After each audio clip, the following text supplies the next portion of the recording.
ಮಾಡಿ ಆಮೇಲೆ ಸರ್, ಈಗ ಯಡಿಯೂರಪ್ಪನವರ ಒಂದು ಪ್ರಕರಣ ಬಂಧನ ಆದೇಶ ಇತ್ತು, ಅದಕ್ಕೆ ಹೈಕೋರ್ಟ್ ತಡೆ ಕೊಟ್ಟಿರುವಂಥದ್ದು. ನೋಡಿ, ಕೋರ್ಟ್ ತೀರ್ಮಾನ ಏನಿದೆ ಅದನ್ನು ನಾವು ಅದ್ರ ಬಗ್ಗೆ ನಾವು ಕಮೆಂಟ್ ಮಾಡಲಿಕ್ಕೆ ಹೋಗೋದಿಲ್ಲ. ಒಂದು ತಿಳ್ಕೊಂಬಿಡಿ, ಯಡಿಯೂರಪ್ಪನವ್ರ ಮೇಲೆ ಇವತ್ತು ದಿವಸ ಯಾವುದೇ ದ್ವೇಷ ಇಲ್ಲ. ಪಾಪ ಅವರು 82 ವಯಸ್ಸಿಗ ಹಿರಿಯರು ಇವತ್ತು ದಿವಸ ಮಾಜಿ ಮುಖ್ಯಮಂತ್ರಿ. ಅದೇ ಅವ್ರ ವಿರುದ್ಧ ಇವತ್ತು ದಿವಸ ಒಬ್ಬರು ಕೇಸನ್ನು ಮಾಡಿದ್ದಾರೆ. ಅದು ಪೋಸ್ಕೋ ಕೇಸು.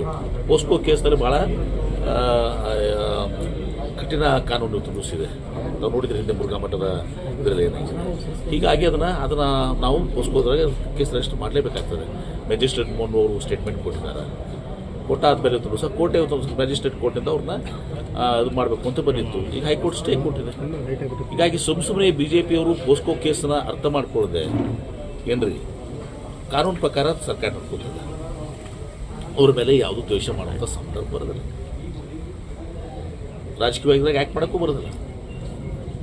ಹೇಳಿದಲ್ಲ, ಮುರುಘಾ ಮಠದ ಕೇಸ್ನಲ್ಲಿ ಇವತ್ತು ಅವರಿಗೂ ಕೂಡ ಒಳಗಡೆ ಇದ್ದಾರೆ. ಪೋಸ್ಕೋ ಕೇಸ್ ಅಂದರೆ ಇದು ಅಪ್ರಾಪ್ತ ಮಕ್ಕಳ ಮೇಲೆ ಸತ್ಯಾಸತ್ಯತೆಯನ್ನು ಇವತ್ತು ತನಿಖೆ ಆದ್ಮೇಲೆ ಗೊತ್ತಾಗುತ್ತೆ. ನಾವು ಅದನ್ನು ಮಧ್ಯೆ ಬರೋದಿಲ್ಲ. ಸತ್ಯದ ಸುಳ್ಳಿದ ಈ ಸಂದರ್ಭದಲ್ಲಿ ಹೇಳೋಕ್ಕೂ ಬರೋದಿಲ್ಲ. ಹೀಗಾಗಿ ಇದರಲ್ಲಿ ಸುಮ್ಮನೆ BJPಯವರು ಇದನ್ನು ರಾಜಕೀಯವಾಗಿ ಹಾಗೆ ಹೀಗೆ ಅಂತೇಳಿ ಇದನ್ನು ಮಾಡಿದ್ರೆ ಅವ್ರಿಗೂ ಗೊತ್ತಿದೆ ಪೋಸ್ಕೋ ಆ್ಯಕ್ಟಿಗೆ. ಇದನ್ನು ಮಾಡೋದಾಗ ಕಾನೂನು ತಂದೆ ಆದಂಥ ಕ್ರಮಗಳನ್ನ ಇವತ್ತು ಕೈಗೊಳ್ತಾರೆ. ಸರ್, ಯಾರು ಅಪರಾಧ ಮಾಡ್ತಾರೆ ನೋಡಿ, ಈಗ ಪೋಸ್ಕೋ ಆ್ಯಕ್ಟ್ ಯಾರು ಮಾಡಿದ್ರು? ಪೋಸ್ಕೋ ಆ್ಯಕ್ಟ್ ಯಾರ್ದು? ಕೇಂದ್ರ ಸರ್ಕಾರದ ಕಾನೂನು. BJPಯವ್ರಿಗೆ ಹೇಳಿ ಇದು ಕೇಂದ್ರ ಸರ್ಕಾರದ ಕಾನೂನು, ಸ್ವಲ್ಪ ಅರ್ಥ ಮಾಡ್ಕೊಂಡು ಅಂತ ಹೇಳಿ. ಸರ್, ಇನ್ನೊಂದು ಪ್ರಮುಖವಾಗಿ ದರ್ಶನ